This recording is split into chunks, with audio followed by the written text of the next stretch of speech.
And the short aliyah of Sheni of this week's Parsha told us we have the episode where Yitzchak goes to Gerar, has the episode with Avimelech. And of course, he is confronted and he is told, he warns, does Yitzchak, that Rivka, in fact, is his sister. And this is strikingly similar to the conversation and the episode that we had back with Avram and Sarah when he asked Sarah to hide. And these episodes are strikingly similar in many of the details in which we are shared and we are told. And the question is, so why the repetition? Why are both having such similar experiences? Yes, it's true. Abraham left Israel and Yitzchak did not leave Israel because Yitzchak was considered to be an Ola Tamima, totally pure and not meant to leave the land of Israel itself. So he goes to Gerar. And there are some nuanced differences, but nonetheless, they are strikingly similar when reading through them on the surface level.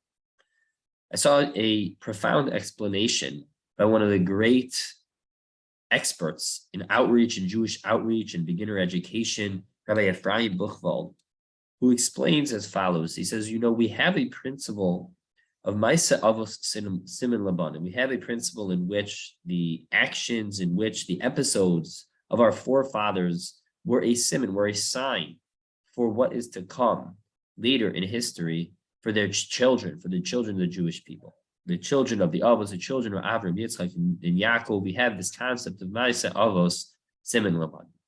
And he explains that what's playing out here when we have this strikingly similar episode in multiple occasions is an indication that one day there would be a famine and that the Jewish people would have to leave, and that the Jewish people, and that the treatment of the men and the women and the difference in how they would be treated and the women let to survive and the striking similarities between what happened later in Jewish history when the Jewish people left Eretz Yisrael, had to go down to Mitzrayim, all was foreshadowed in these events of Avraham and Yitzchak.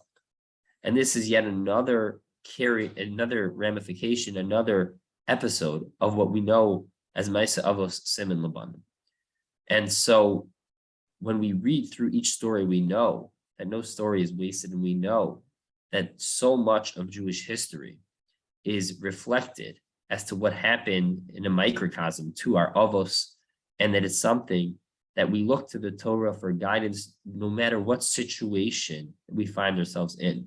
Regardless of the historical context, we're always able to find allusions, we're always able to find connections to the stories of the Avos, to the insights of the Torah, and to the direction which the Torah guides us regarding the situation.